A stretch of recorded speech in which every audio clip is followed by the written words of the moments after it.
ॐ भूर्भुवः स्वः तत्सवितुर्वरेण्यं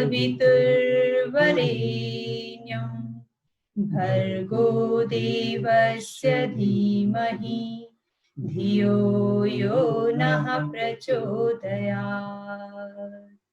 ॐ गुरुर्ब्रह्मा गुरुर्विष्णु गुरुर्देवो महेश्वरः गुरु साक्षात् परब्रह्म तस्मै श्री गुरुवे नमः। तस्मै श्री गुरुवे नमः। तस्मै श्री गुरुवे नमः। Namaste to everyone. I, Dr. Mala Tripathi. I, Dr. Subodh from School of Yoga and Naturopathy from Shulini University. Hello.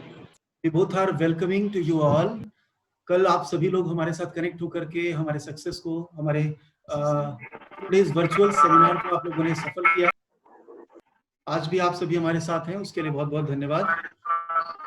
और अभी हम लोग के साथ हमारे आज के गेस्ट जुड़ चुके हैं, डॉक्टर कामाख्या कुमार सर, और आज के सेशन में मॉडरेटर होंगे हमारे साथ colonel TPS Gill sir. So doctor साहब एंड कर्नल साहब, most welcome with us. Colonel sir, over to you sir. Thank you, Subodh sir. So, good morning, viewers.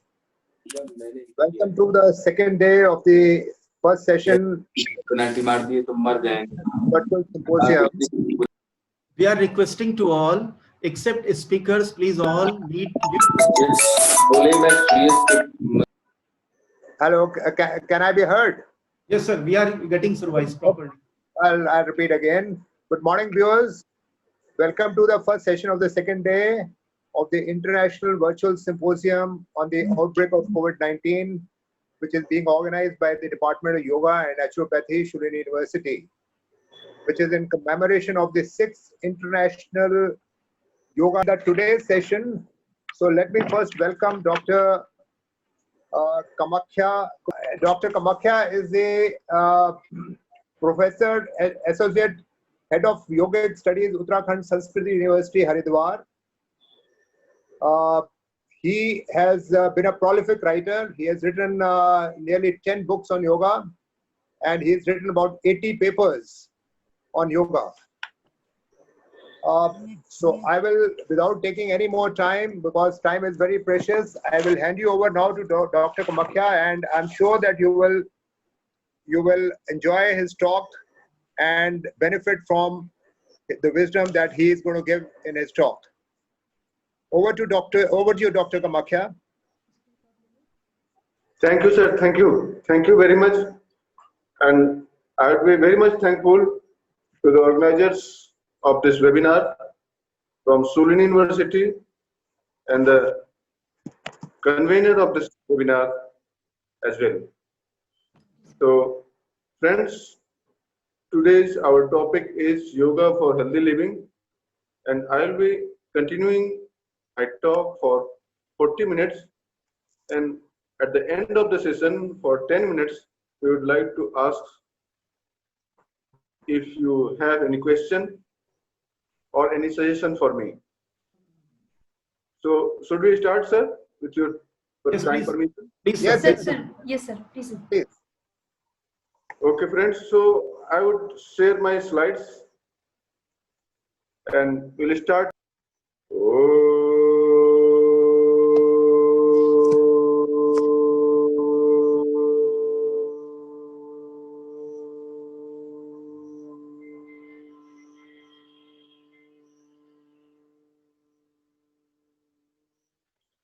Om Bhurbhuvasvah Tatsaviturvarenyam Bhargo Devasya Dhimahi धियो यो नः प्रचोदयात्.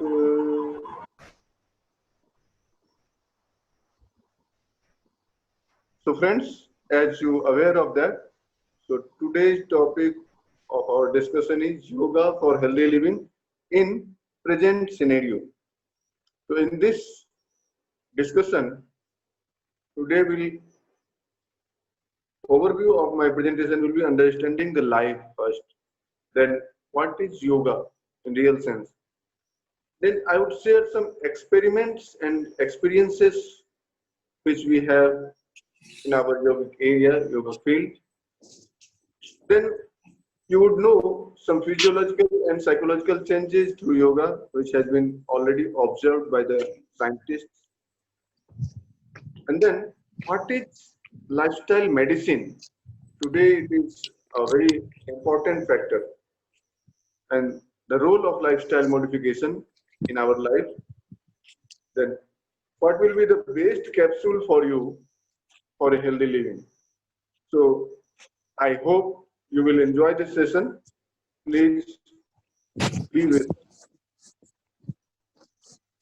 So see, this is the slide I would sharing with you. What is life? Life is made up of 4 syllables, that is L-I-F-E, 4 capital letters. And this L denoted for longevity, I is for insight, F for fearless, and E for effective. So life is filled with longevity, insight, and if it is effective and fearless, then life is more beautiful, life is more important, life is more graceful. You can say life is life. Otherwise, if you are happy, if you are there is cheerfulness in life, this is life. And if you are suffering with anxiety and stress, it is the start of the end of your life. So eliminating all the stress, anxiety, and negative emotions is the real sense of life. Otherwise, you are just bothering with the life. You are not enjoying the life. So, there are 2 aspects of life. One is materialistic and second one is spiritualistic. Materialism means an inclination towards acquiring material possessions and comforts. In short, it is a tendency to lead a life in which pleasure of the body are given preference above anything else. But spirituality means centered and established on the soul. That is, activities in life are decided keeping in mind the awakening of the soul. If you practice yoga, you initiate the divinity, you initiate the divine potentials, you awaken the energy lying inside. You are all student of yoga and you might be knowing the Kundalini, the spiritual energy, which is having 3.5 circle as a serpent in the Mooladhara chakra. And it can be activated with the spiritual activities and you can enjoy the life without any comfort and without any luxury, as the rishis and saints enjoy the life. I'm not telling that you should stop your today's physiological or circumstances, or you should stop your natural activities. You should just trying to awaken your Kundalini. No. This is another aspect. But be practical with the both. Neither you should go too much for the craving. You should not go too much for the materialism, and you should not avoid the spiritualism. So you should be very aware and you should be very balance between the two. So coming to the point, what is yoga? Yoga is union between individual self and the supreme self. Rather say, individual consciousness and the supreme consciousness. So, yoga basically is right way of living, art of living, rather say. And if it is an art of living, so what qualities should be there in our life? It is harmony and perfection. Harmony means balance, and this balance came from, the harmony came from the Bhagavad Gita, as Lord Krishna says, Yogastha kuru karmani shangham tyaktva dhananjaya siddha siddho samabhutva samatvam yog uchyate. Samatha is yoga. Harmony is yoga. Balance in your life. Whether it is pain or pleasure, whether it is cold or hot, whether it is win or lose. Your mental state should be as constant as a normal being. You should not be excited in the win. You should not be very much depressed in the lose. You just observe the status of Lord Buddha. You might have seen the pictures. You might have heard the story of Lord Buddha.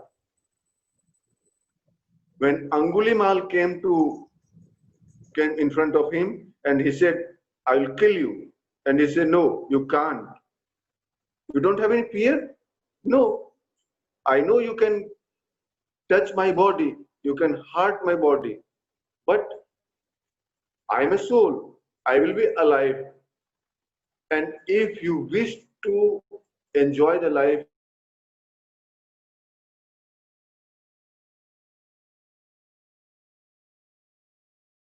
you should surrender in the feet of God.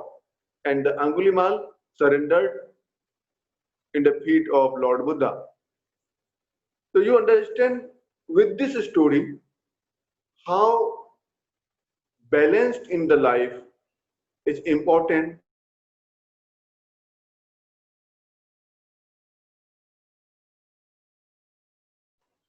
Now coming with some more facts. Yoga is the most important tool of our life to balance, to bringing balance into the physiological and psychological conditions. You can reduce the process of aging. You can stop the degeneration of your bodily activities. So there are some references I have noted in the slide below. These two references shows that yoga not only bring a physical mental balance, but if you wish to live a healthy and long life with longevity, you should practice yoga. And these are the references which proves my line. So regular practice of asana, pranayama, and meditation can help such diverse and all psychosomatic disorders, so that you can live a healthy and long life even with cancer and HIV and other infectious diseases. So according to medical scientists, yoga therapy is successful because of the balance created in the nervous and endocrine system. Yoga is nothing but balance in the life. harmony in the life, samta or santulan in the life. So, the second definition of yoga given by Lord Krishna was yoga karmashu kausalam. If you perform your duties with a perfection, the satisfaction you gain will help you bringing a balanced life. If you don't perform your duty with whole heart, with open heart, there will be some conflict, there will be some anxiety, there will be some negative emotions in your mind, and it will not bring a balance into the life. It will not bring you a cheerfulness in your life. So action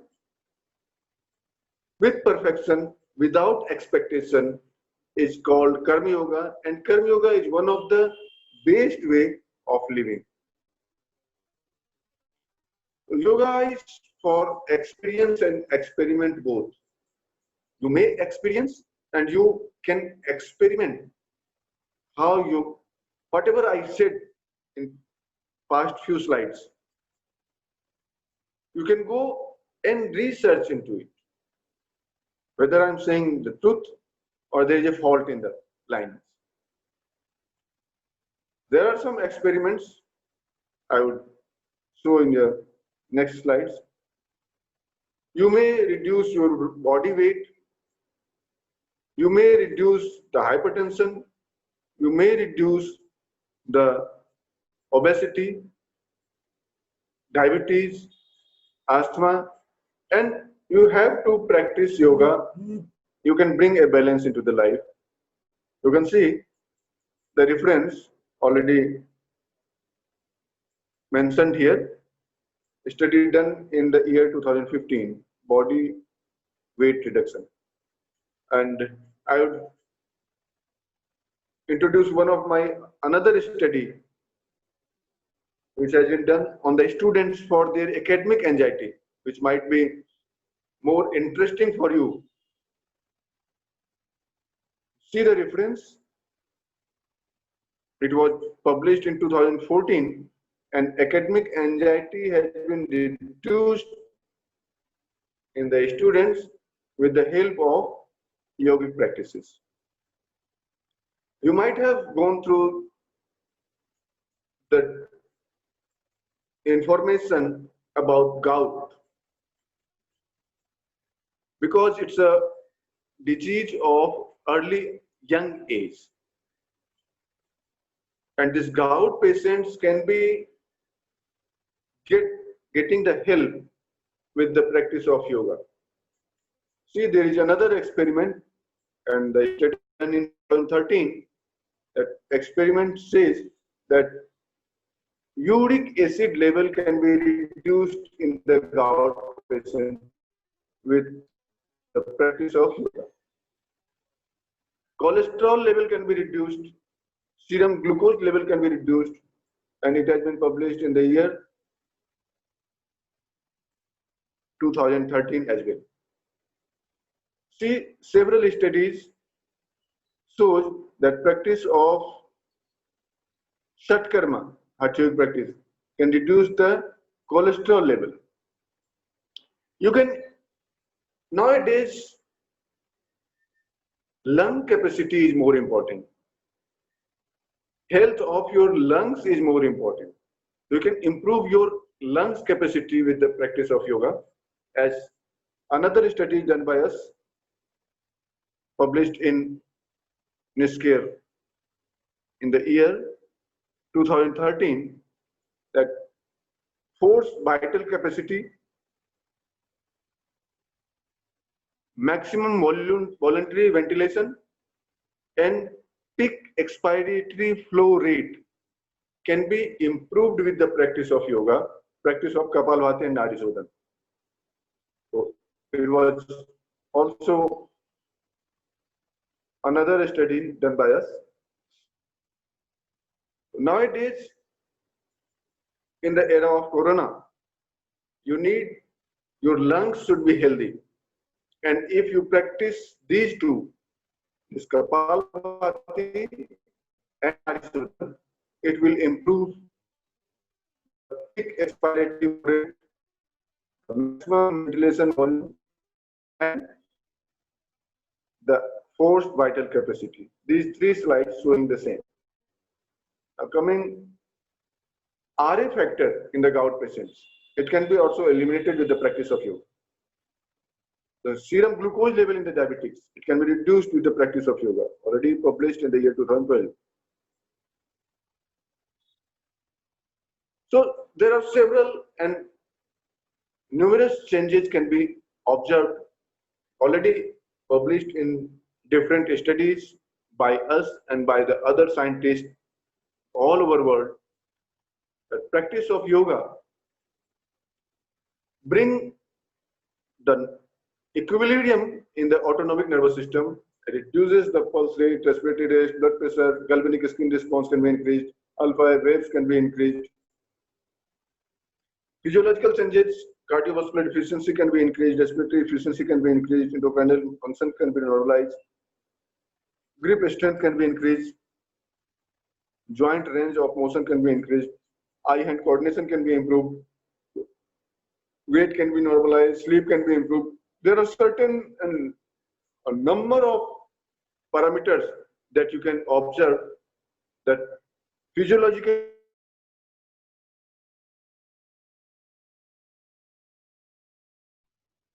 Now coming to the point,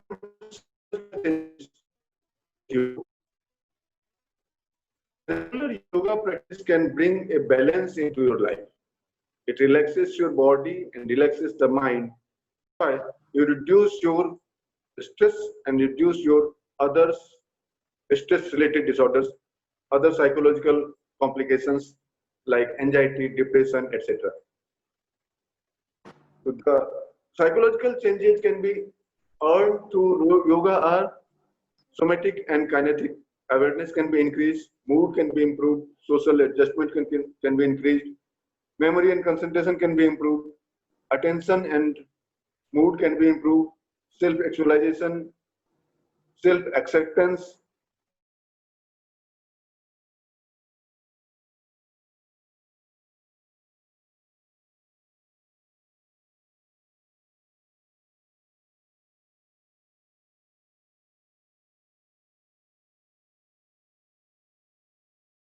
Basically, American College of Lifestyle Medicine have observed that lifestyle medicine is the therapeutic use of evidence-based lifestyle intervention to treat and prevent lifestyle-related disorders. See, there are lot many disorders in our day-to-day life, like diabetes, hypertension, obesity, asthma, joint disorder. These are all lifestyle-related disorders. And the study says if you just improve your lifestyle, it will help you as a medicine. See, I'm showing you a slide of year 2013 that leading cause of death in America. So there are a number of deaths can be observed in this slide, and actual causes of death are tobacco, poor diet, alcohol consumption, but overall 80% of all deaths are caused by our lifestyle disorders. Can you understand? Can you believe? So actual cause of death 80% is due to lifestyle disorders. So chronic diseases is not the cause, but our lifestyle is the cause.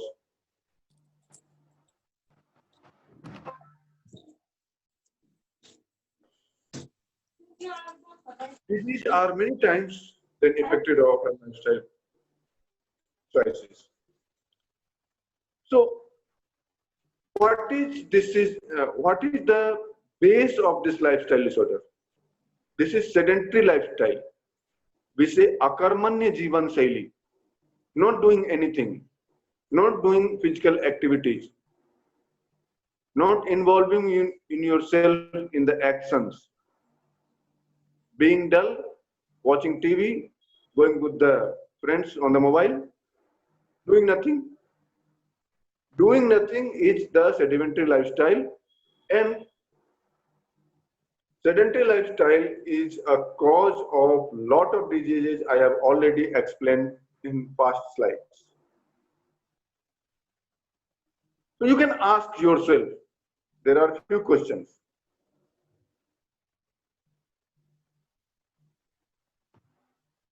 If I ask these 6 questions, only 8% of all Americans say yes, all these. See how dull they are.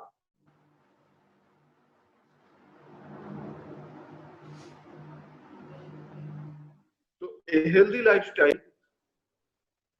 is early to bed and early to rise. Drink few glasses of water in the early morning. Light breakfast between 7 to 8. And the lunch should be at 12. Snacks at 4 p.m. and dinner before 8 p.m. So this is the daily schedule you should adopt.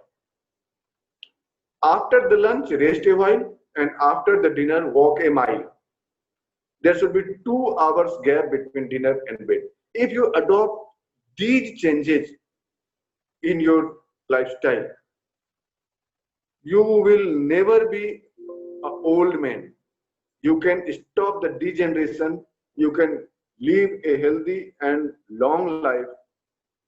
So at the end, it can be concluded. If you practice yoga, you will observe that you have the oneness between all your 5 seeds: Annamaya, Pranamaya, Manomaya, Vijnanamaya, and Anandamaya. And you can enjoy all the seeds at all the levels. So, what should be the yoga practice for you? I would suggest 3 practices: Surya Namaskar, Narisodhan Pranayam, and Gayatri Mantra Jap. These 3 practices Swami Satyananda Ji has mentioned in yoga education. So you can go through the reference also. These 3 practices for 5 minutes Surya Namaskar, 10 minutes Narisodhan, and 15 minutes Gayatri Mantra Jap. So half an hour daily, if you put in your life, and if you just bring a change into your lifestyle, you never be a sick man, you never be a dull man, you never be a poor man. A healthy lifestyle and a healthy living can lead you a perfect man.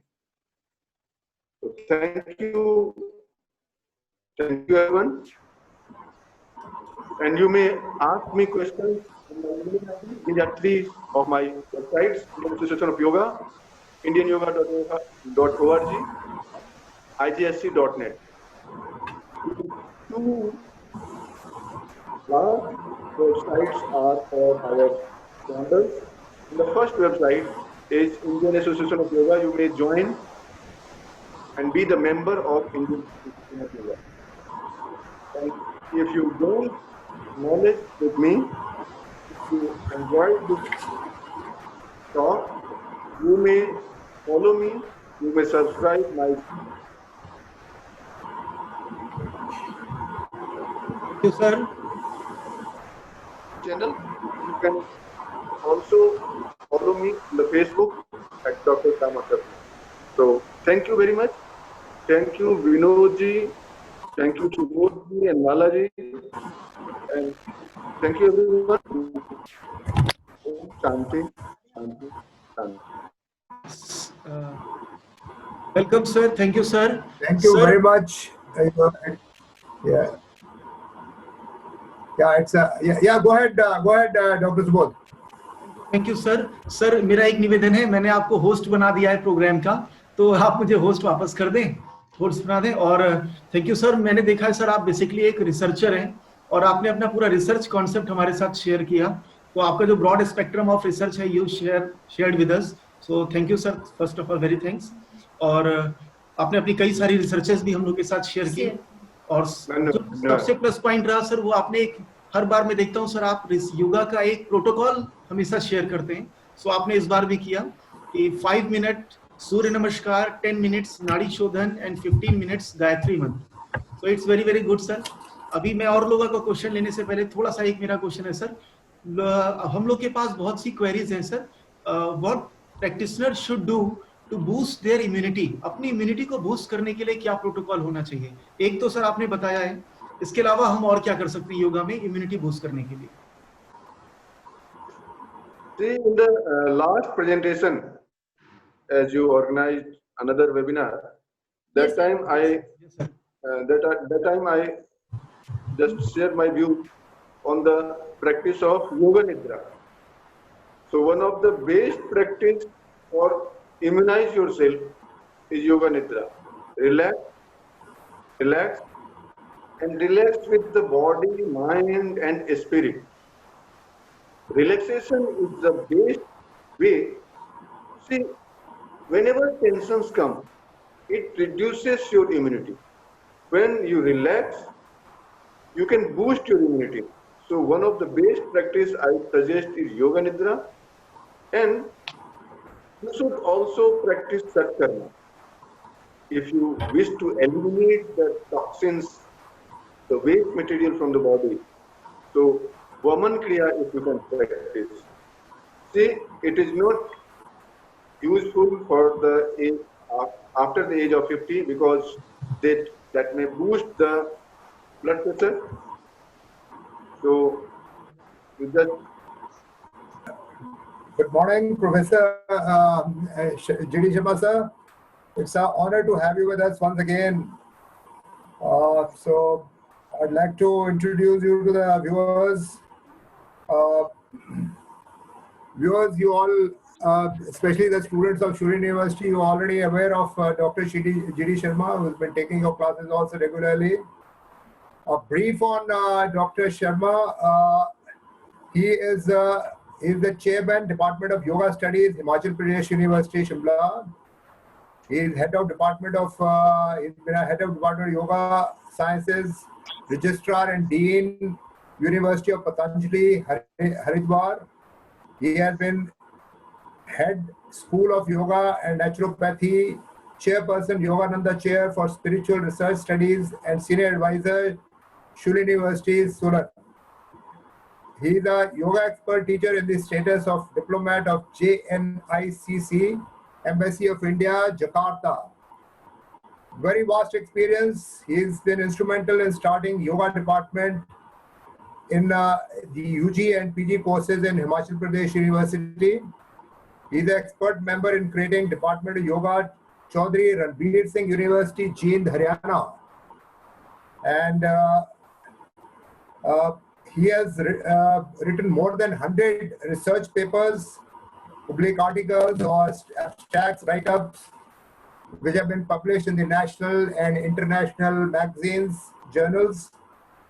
He has organized more than 150 state, national, international yoga and meditation camps in India and abroad. It's a great honor to have you with us in this symposium, sir. And I think we will greatly benefit, all the viewers, they will greatly benefit from your interaction today. So without much ado, I will hand over the mic to you now and request you to start the today's talk, sir. Over to Dr. Sharma. Om Bhavani Shankarau Vande Shraddha Vishwasarupanihim Yabhyam Vinana Pashyanti Siddha Swantah Sthamishwarim. Om Shanti Shanti Shanti. I'm really very grateful to you, Colonel Gil Sahab, to my profile and your very sweet and kind words which you have spoken about me. And I'm equally very grateful and thankful to the Department of Yogic Science of Shulani University to invite me to this symposia to interact with the students, faculty members, and whosoever wants to participate into it. Again, I'm also very grateful and express my gratitude to the Honorable Vice Chancellor, Professor P.K. Khosla, the Honorable Pro Vice Chancellor, Professor Atul Khosla ji, and the head of the Department of Yoga School, Dr. Saurabh ji, and all other faculty members and students. Actually, in the very beginning, I would like to express that I will be with you only for say about 30 minutes because I have to go to another webinar, international webinar at 12 o'clock. So till then, how much I would be able to deliver my experiences with you on the philosophy of the yoga or the practical aspect of yoga, that I would try to express them and try to make them more simple and very in a just manner. So my topic of the talk, because yoga is a science which has been acclaimed and accredited throughout the world, not today, but centuries before, it was very much popular and being expressed, practiced by top executives globally and top industrialists, etc., etc. So I would not name any particular country, but I have the privilege to visit various countries, and there I have seen that how much they love about India. Only one quotation I would like to make before you, that is from Professor David Thoreau of American literature, who was a writer, who was a poet. While reading the Gita, which is considered to be the complete scripture of yoga, because all its chapters, all its shlokas, all its even single word which has been written there, which has given a place there, that is an independent variety of yoga. So Professor Thoreau has said that the Gita is the most beautiful book in the world, and it can control all the sins and all the wrong actions which the Western world do or does. And similarly, the Max Muller, the German philosopher and who has worked a lot on the Indian scriptural works, he said that the most beautiful gift in this world is Bhagavad Gita.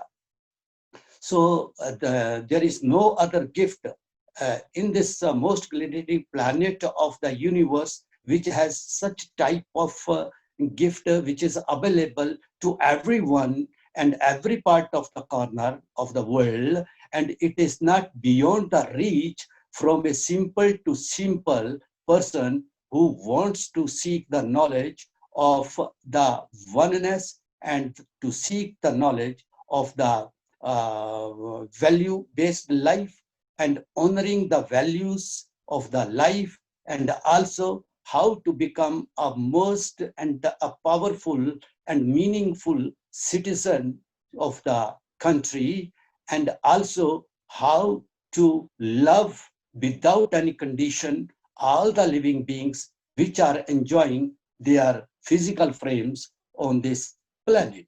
So yoga is a vast knowledge, is a wide knowledge, and it deals with the two philosophical schools of yoga. One is represented by Maharshi Patanjali, where he speaks about the philosophical concepts of yoga and the results of those philosophical concepts.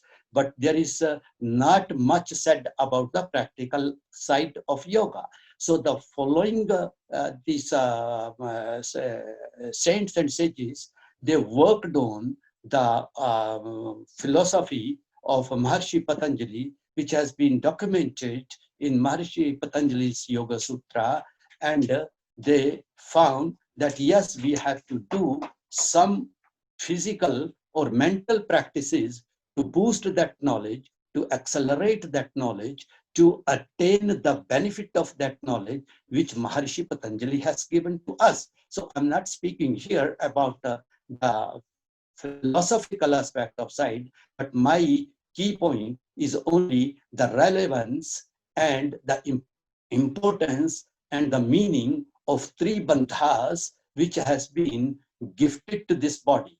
These three bandhas, the main basic concept of these three bandhas depends upon the three wide muscles which the God has gifted to this body and ornamented this body. Though each and every big or small, gross or small organ ornamented with this body has a definite meaning and definite purpose, and it is very significant to lead the daily life till we are living on this earth. So actually God has gifted us three wide muscles or three big muscles in this body. So the very first big muscle is the neck muscles. Actually, these three big muscles, they are managing the whole mechanism of the body. These are the security and safety covers to all the nerves, to all the veins, to all the muscles. And they protect them because they have to work in different situations differently, and also in different situations, in different activities which are connected to our day-to-day life. So these three wide muscles or big muscles are also known as the spongy muscles because they are flexible, they are easily compressed, and they are easily stretched according to the situation and the pressures which falls on our body. So the first big muscle is the neck muscle. This neck muscle, it protects and holds the scientific and the physical values of all the systems which are attached to it and which are finding safe cover inside it.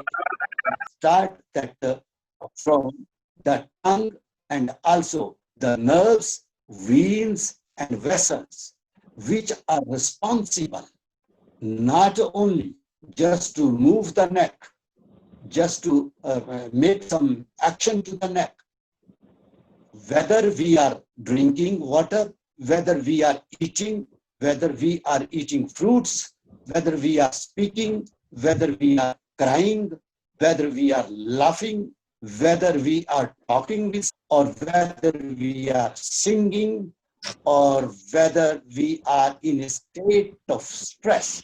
All these veins and vessels, they worked according to the situation, but to give them a comfortable space is the responsibility of the neck muscle, because the neck muscle, as per the demand and requirement of these nerves, glands, and vessels and veins, it gives a space to work according to their convenience and their comfort.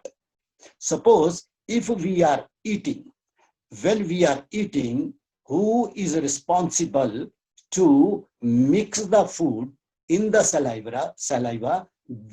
Those are the salivary glands. So salivary glands immediately begins to excrete their nectar because they are given a due respect and due space and due freedom by the neck muscle. If the neck muscles are very stiff, if they are not working smoothly or they are not natural, then there also falls some negative effect on the secretion or secretional activity of the salivary glands. So salivary glands are also dependent on the shape and form of the neck muscle. If they are very fatty, if they are very stiff, then it may be possible that these salivary glands may not work properly. Secondly, in this compartment of the body, we have again the sound arteries. Sound arteries, how much they are to speak, in what pitch they are supposed to express the views, that again depends upon the neck muscles. We might have observed it that whose neck muscles are very fatty,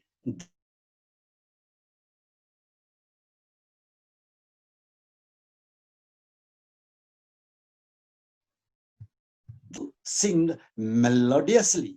So the sound arteries, they are also dependent for the space in different actions of the sound arteries. So the space is again being given by the neck muscle.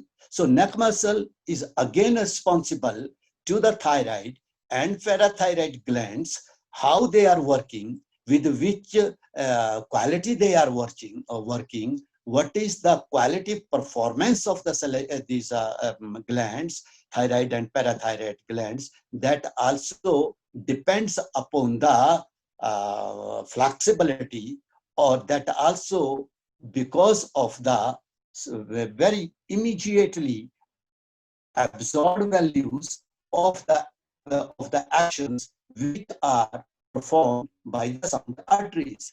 Again, we have the tonsillitis or the tonsils. Tonsils, that problem also becomes when these neck muscles do not give them due support which is required for them.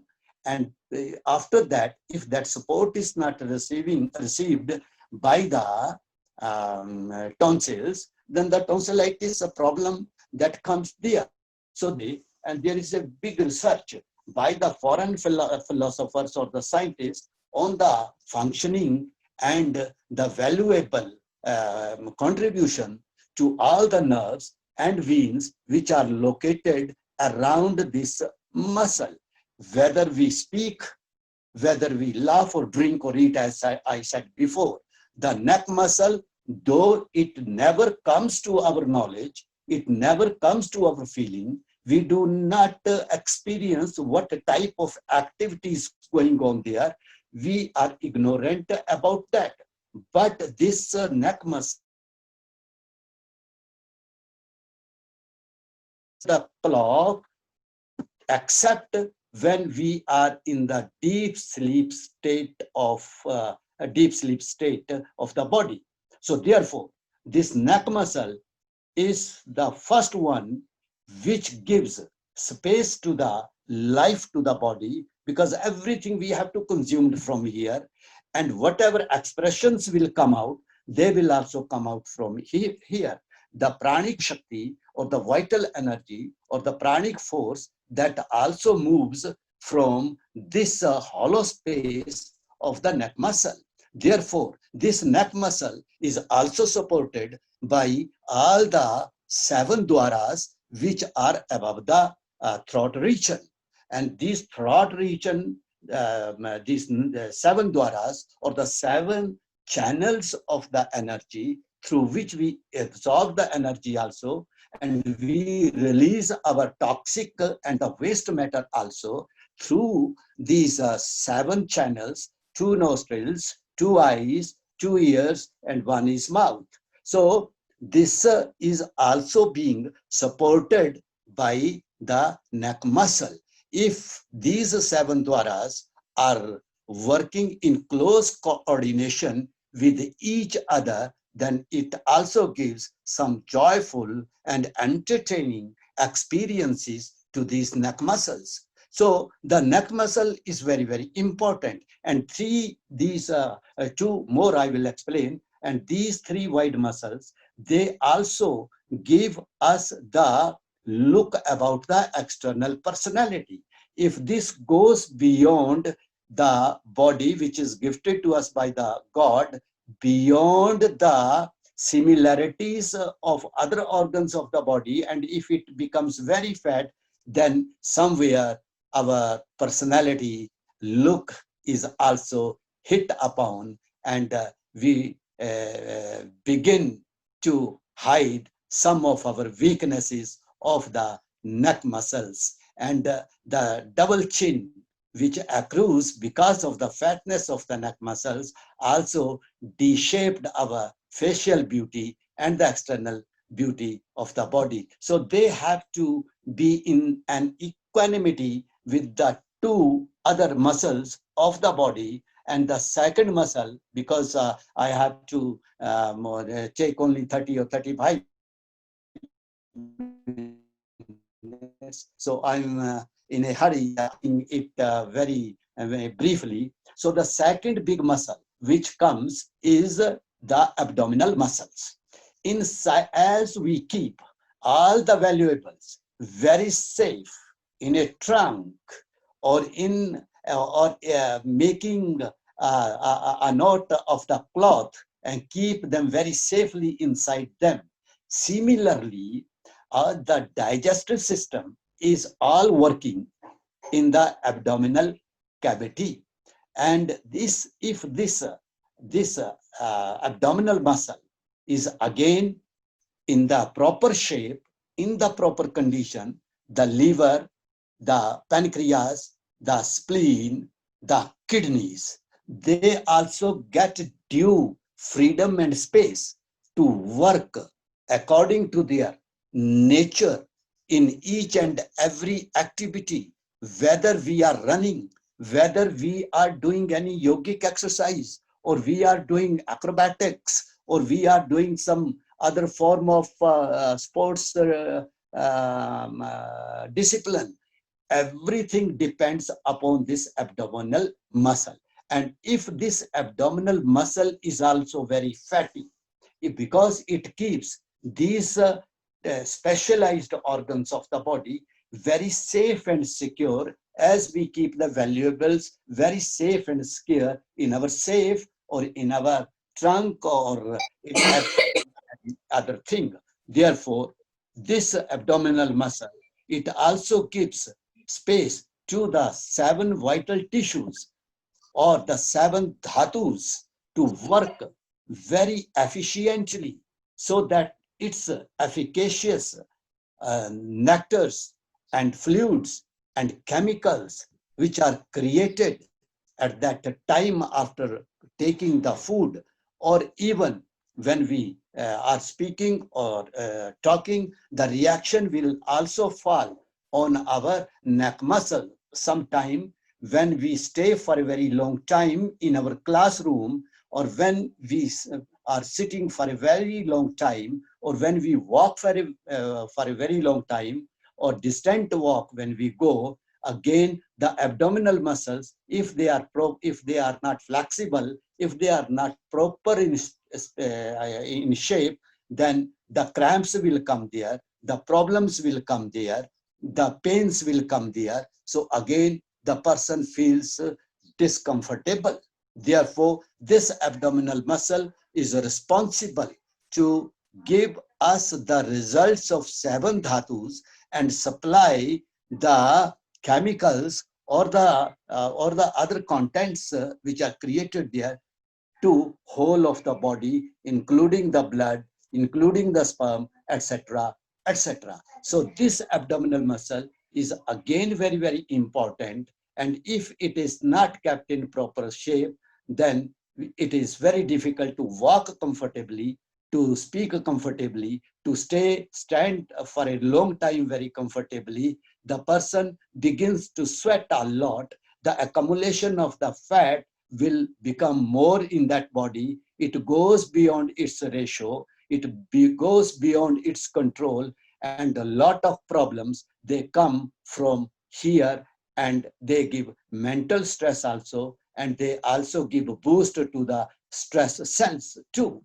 Therefore, this abdominal muscle is also important, for which we have to work upon. So to the neck muscles, we have a practice of Jalandhar Bandha, and this Jalandhar Bandha, or the locking of the neck muscle, gives more stretched and compressing nature to the veins which are located inside the throat and also to the backside neck.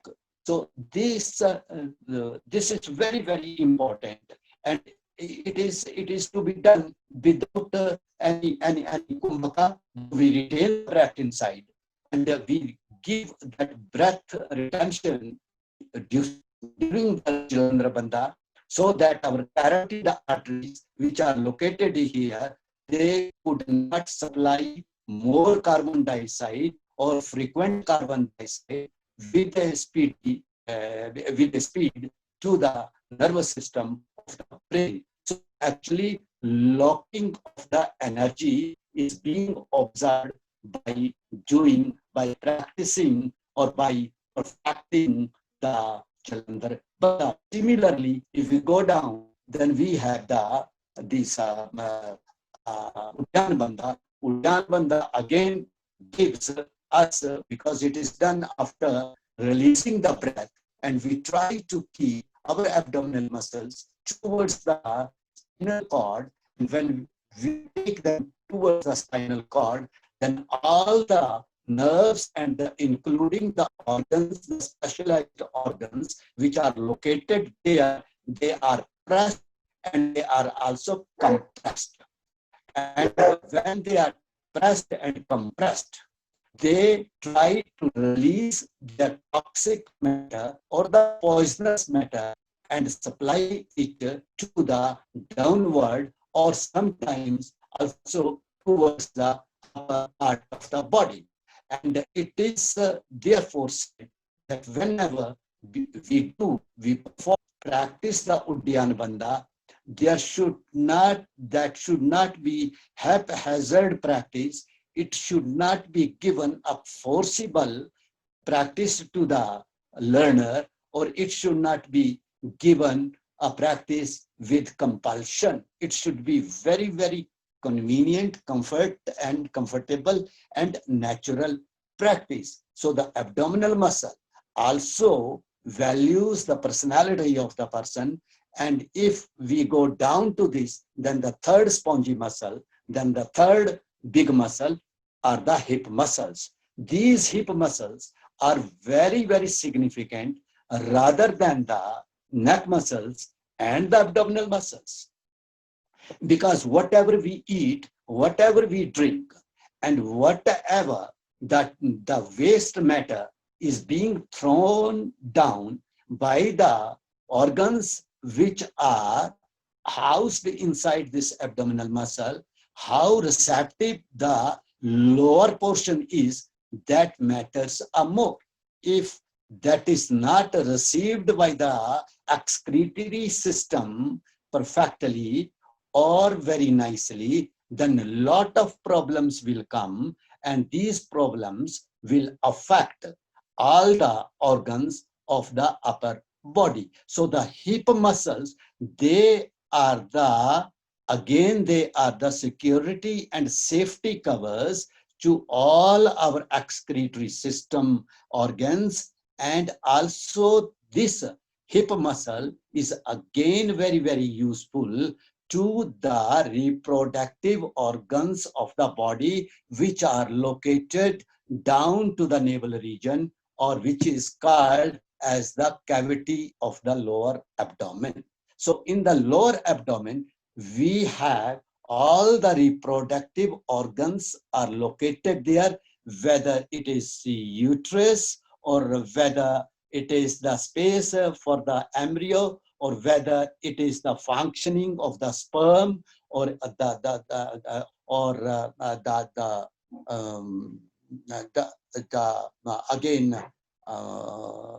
the diseases relating to the reproductive cavity, because many people in the world around the globe, they are suffering with digestive problems also, and also with the reproductive organs too, because of our faulty way of living. Many people, they are suffering from digestive system also and reproductive cavity also. They have lost the capacity and capability to the function of the reproductive organs. So we should also work upon the Mula Bandha, which is a practice given to it, because when we contract our anal muscles to the practice of Mula Bandha, then there comes a compression towards the anus muscle of the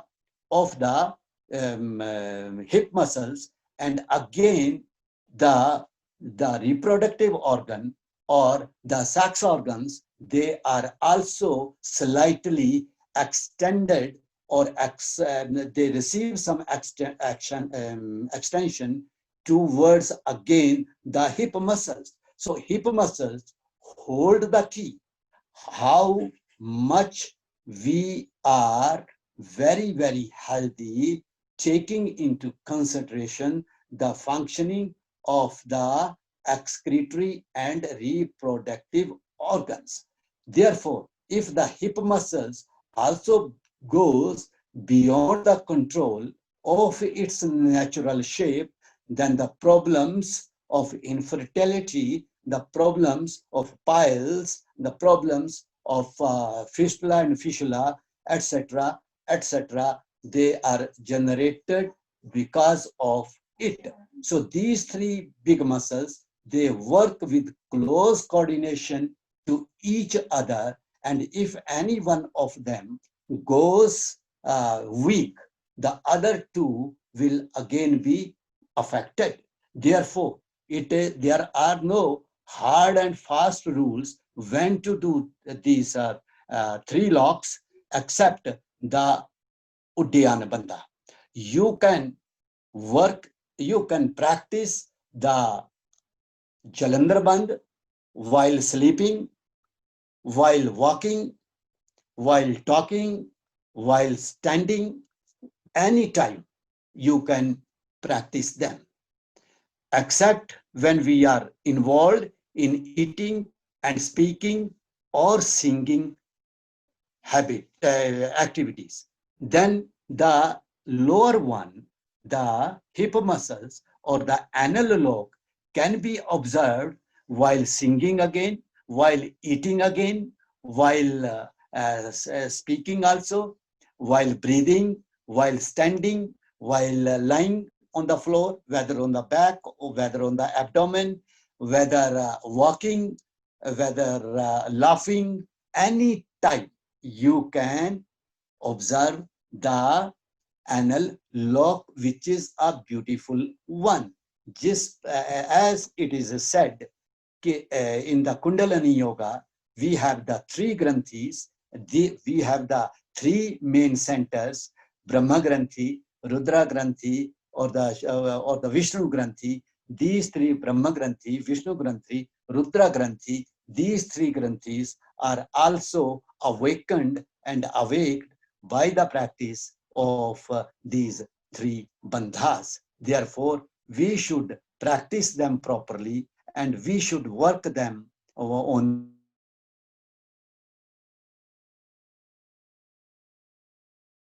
I give you, or as per the researches, it is said that the 70% of the diseases which comes overnight, they are controlled by these three bandhas. Though this is a God-given gift to us, whether we know the art of performing or practicing about these bandhas, or as a layman who is not coming to the contact of yogic knowledge, to him, to her also, this is a natural gift by the God that we observe all these three locks.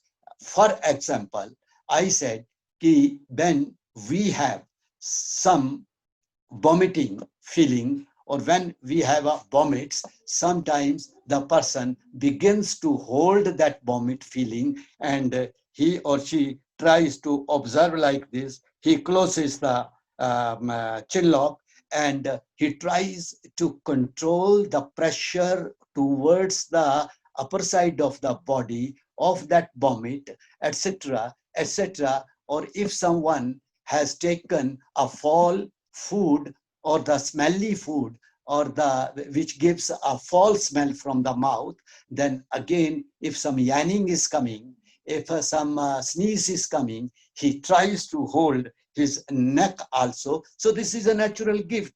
And whenever we have the vomiting, when we are involved in a serious vomitings, or we become the victim of the vomitings, the Udyan Bandh, at the time of the flow of the vomit, the Udyan Bandha is inevitably performed. So Udyan Bandh is there again, and then when again, if we have the feeling to release our stool, to release our urine in such a place where we do not find a proper place to release this waste of the body, then the person inevitably, unknowingly, the value and the tradition and the technique of the Mula Bandha, he begins to clock anal muscles, and he tries to control that stool or the urine for such a time till he gets a proper opportunity to release them. So these are also gifted by the God. Enhance their functions, we can enhance their activity, we can boost their functioning by the practice of these three bandhas. If these three wide muscles are flexible, are very in a proper shape to each other according to the body and according to the age and according to the natural senses of the body, then the person becomes very, very happy and healthy, and he grows in all the compartments of the life, in all the facets of the life. Therefore, it is my personal view that if we have no time to go for the practices of yoga, at least before going to the bed in the evening and before leaving the bed in the morning, we must at least for 10 minutes practice these three bandhas, and these three bandhas make the man Trikaladarshi, and try knowledge, the physical knowledge, the mental knowledge, and the spiritual knowledge is also absorbed by that person. Though these techniques are very, very simple, but they are very, very significant. They are very, very important to keep the body in proper shape. And the body, if it is in proper shape, we are in the proper health, we are in the cosmic health, we are in the holistic health, we are in the personal level health, and we are also in the social health. So in the end, I'm again very, very thankful to every one of you who have joined it, to Subodhji, to Malaji, to Anupamaji, and all others. I hope Dr. Binod will also be there. So I'm also thankful to everyone, Sumitji, Swatiji, everyone. So thank you very much for giving me this opportunity, because now I have to switch on to other activity with some other organization. So thank you very much. Thankful. We are very thankful, sir. You given us some time, and we have very well idea about that. You have another seminar from Patanjali Yoga Peeth, and we are very thankful. You paid some time to us, sir. And give the significance of bandhas, sir. It's a very important for all of us. Yes, sir. Thank you. You have taken very systematically concept of the significance of bandhas, and you explained how to become Trikaldarshi. That's very important for all yoga practitioner, how to become Trikal. I'm requesting to Colonel Gill Saab, sir, please say thanks to all participants and introduce our next session, which we have from 2 p.m. So thank you, viewers. Thanks a lot. I think this has been an awesome talk by Dr. Sharma. Personally, I never knew the importance of these neck muscles and hip muscles. One always talked about the muscles in your arms and your legs, and at best the abs of the stomach. But what is the significance? How important they are to the organs which are there in place in each of these muscles? It's come out beautifully today, and I think I would personally like to meet Dr. Sharma once again to get first-hand knowledge about these things from him. Wonderful. Everyone So kind of. शांति पाठ कर लेते हैं एक बार फिर से दोनों हाथ नमस्कार मुद्रा में, एक बार ओंकार और 3 बार शांति।